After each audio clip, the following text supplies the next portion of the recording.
So as for annealing, what you're trying to do is this usually means holding the cold work metal, right? Because we are doing it after cold work, right? So you hold the cold work metal at a temperature above about 1/3 of the absolute melting point for a period of time. So you are maintaining certain temperature. What is that temperature? It is almost about 1/3 of the absolute melting point temperature. For example, if the melting point temperature is, let's say, 1000, then we are maintaining that particular metal at the temperature of 333 degrees centigrade, right? So you maintain for a certain period of time. That is also important.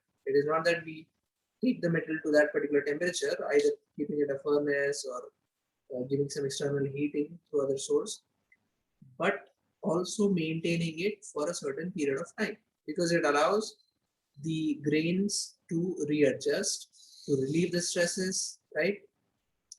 So that it can be worked on again. Cold working can be performed again.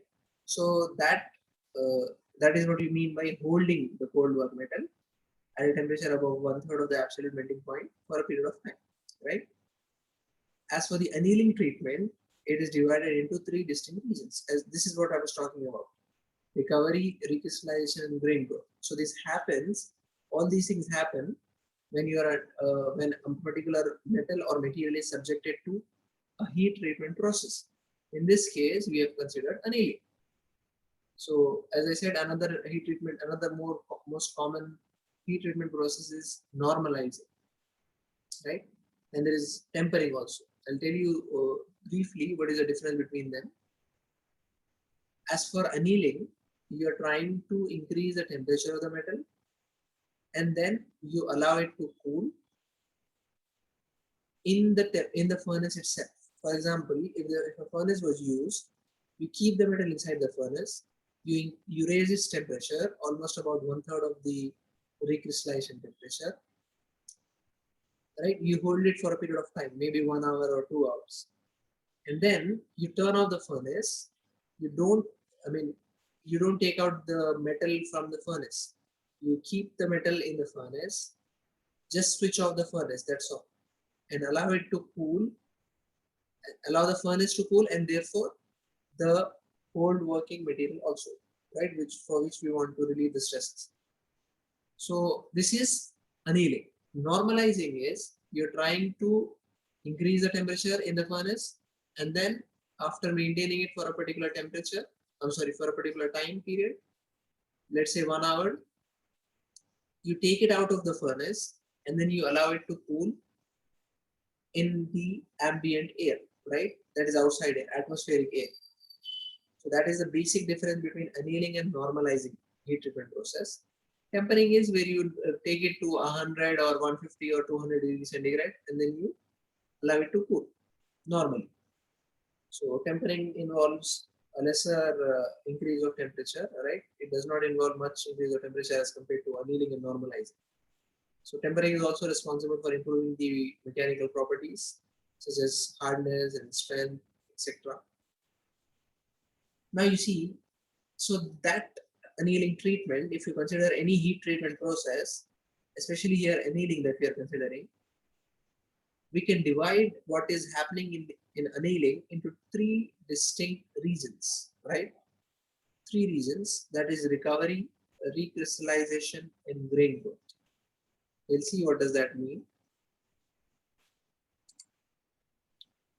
So you see, as for recovery, it usually occurs at low temperatures and involves motion and annihilation of point defects as well as annihilation and rearrangement of dislocations, resulting in the formation of subgrains and subgrain boundaries.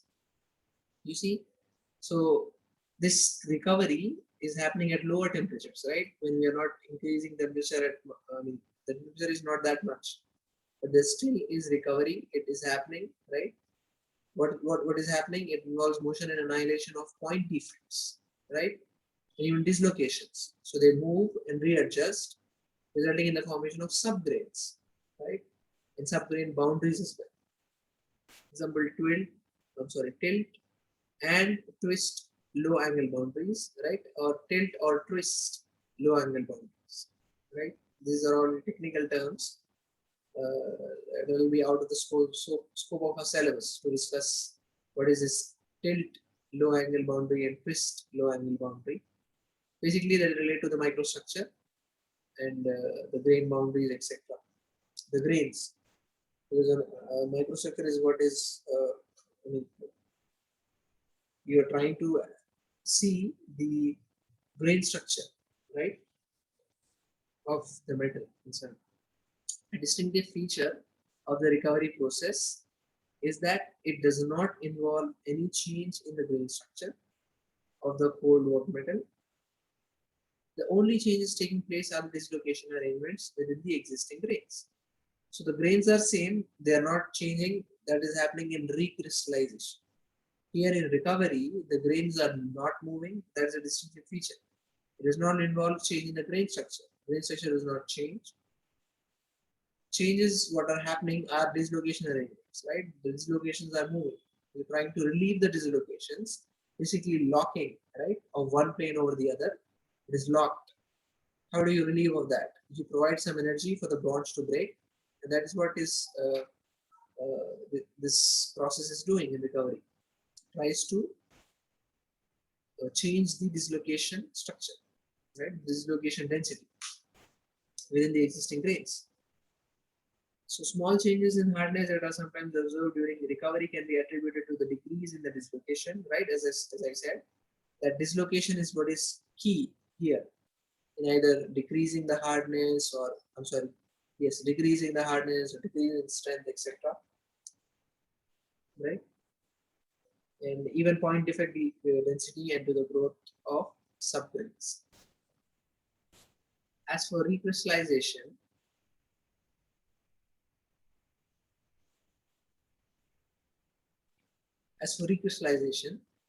if increased thermal activation is available, that is, if the temperature is raised, right, that's what happens.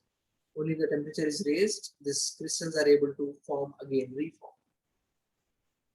So if that increased thermal activation is available, right, temperature is raised, maybe because of furnace or what do you call a fuel, right, etc. All those are responsible for this thermal activation, right, increase of temperature.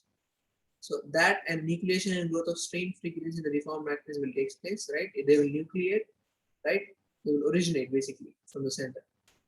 There is what is nucleation, and then there is growth of strain-free grains, right? The grains are forming and they are strain-free, right? In the deformed matrix will take place. This is what is happening in recrystallization, as I said. As these grains grow, the dislocation in the matrix are annihilated at the boundaries of the newly formed grains, right? So they are removed now, these dislocations, which are the boundaries of the newly formed grains. Strength and hardness decrease considerably and ductility increases, right? We have discussed this because they are reforming, right? The crystals are forming again, new grain structure, right? So that is why the strength and hardness decrease considerably because of the degrees of dislocation density. Therefore, the ductility also increases. The lowest temperature at which the stress-free grains appear in the structure of a previously plastically deformed metal is termed as the recrystallization temperature. Basically, this is a definition you can call, right? That's the definition for recrystallization temperature. It is the lowest temperature, right? Note the point. It is the lowest temperature because the recrystallization can also happen above some temperature that we are talking about, this lowest temperature. There is a range wherein recrystallization can happen. But we are only bothered about, or we only care about the lowest temperature, right? That's where I mean the lowest temperature, which is where the crystals are formed again. That's what we are concerned about. So the lowest temperature at which stress-free grains appear in the structure of a previously plastically deformed metal, right, is termed as the recrystallization temperature. Now this depends on the grain size, the severity of plastic deformation, and the presence of solute atoms or second phase particles, right? So it depends. What is the grain size? What is the severity of plastic deformation? Because more it is being worked upon, cold working, more is the effort required. And the recrystallization temperature is usually 1/3 to half the absolute melting point of the material, right? So recrystallization happens at about either 1/3 or half, right? 33% to 50% of the total absolute melting point, right? You're measuring with respect to the melting point. As for the grain growth, you see, if a recrystallized material is further annealed at the same temperature or at a higher temperature, grain growth usually occurs. So the grains are now expanding. That's what it means. After recrystallization, the grains have formed, but they are increasing right now, right? Why? If it is annealed further, that recrystallized material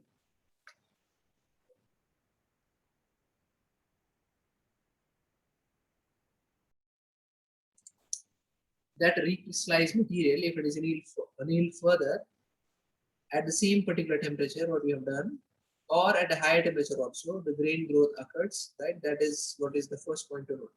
Now, the boundaries between annealed grains migrate. Larger grains grow by an increase in the average grain size, right? The grains are growing now, right? So that and or a decrease in the ASTM grain size number, because they measure it with the help of this grain size number, right? So that is what is decreasing. Grain growth depends on the fact that the grain boundary energy of the material is reduced due to the decrease in grain boundary area for a given volume of material. You see, if the grain size is small, for example, this is the grain size, let's say, right? One grain after the other. This is one grain size. And there is another, I'm sorry, this is one, what do you call, kind of microstructure. Another microstructure, when you see through a microscope, is like this. That is basically you have smaller grains, right?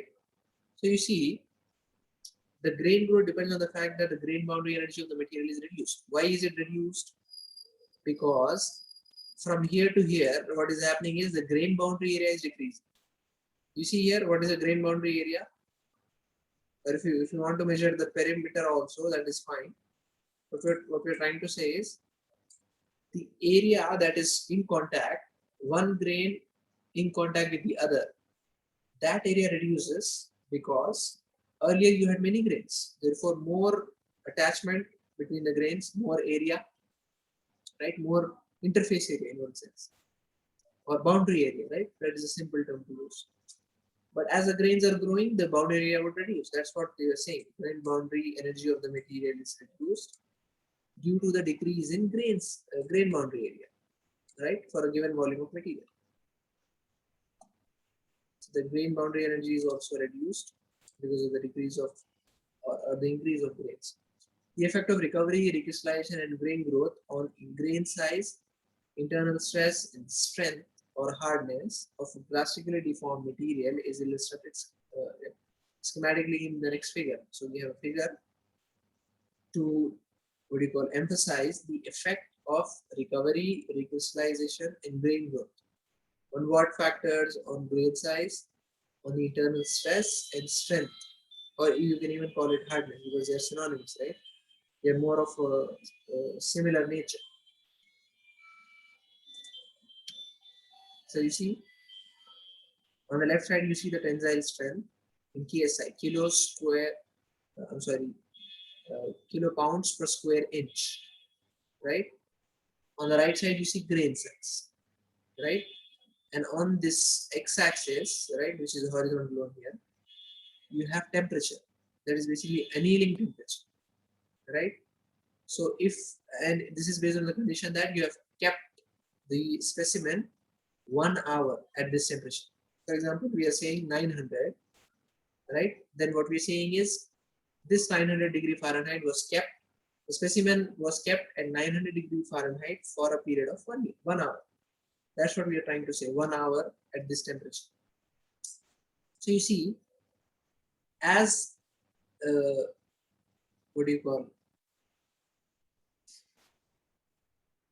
for example, you see, you compare between 500 and 700.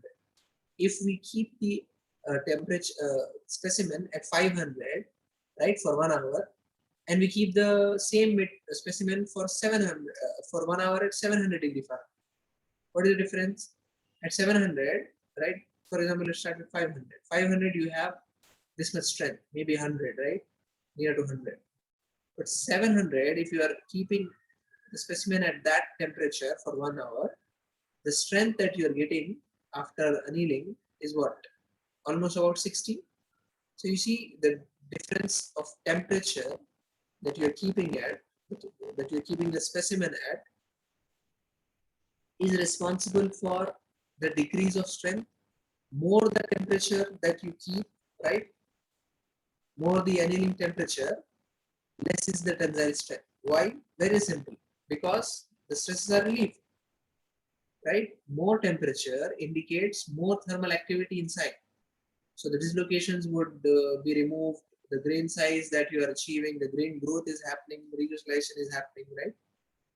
So that is one key point to note. What is happening to the grain size? Let's see. Let's say 700 and 900. If you keep the specimen at 700 for 1 hour, and you keep the same specimen for at 900 degree Fahrenheit for 1 hour, then you see the grain size for 701 is smaller and the grain size for 900 is larger, isn't it? Here and here. Why is the grain size increased? Because of increase of temperature. Reason being grain growth, right? Grain growth is more at higher temperatures and therefore 900 degree Fahrenheit, you have more grain size. 700 degree Fahrenheit, you have lesser grain size, even though they are kept at 1 hour, right? So that is the difference, right? I'm trying to show you what is the relationship between tensile strength, annealing temperature, and the grain size. So the grain size would increase as you, if you want to observe just these two alone, then increase of temperature, increase of annealing temperature increases the grain size. The reason being grain growth, as simple, right? Tensile strength, increase of tensile annealing temperature decreases the tensile strength. Reason very simple, the dislocation density has decreased and therefore lesser tensile strength, right? The material has relieved all those stresses and therefore it will not resist more when you apply load after the annealing, right? After the annealing is done. So I hope that is clear. If there are any doubts, you can ask. Otherwise, we can end the meeting.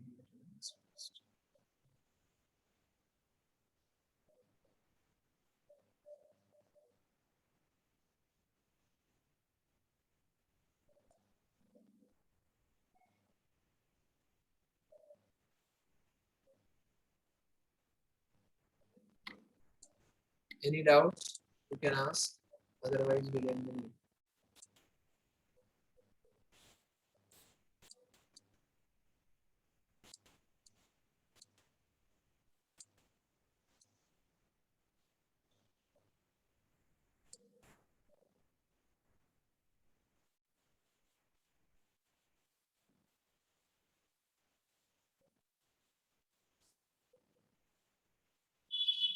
Okay, then if there are no doubts, then we can end the meeting. Thank you.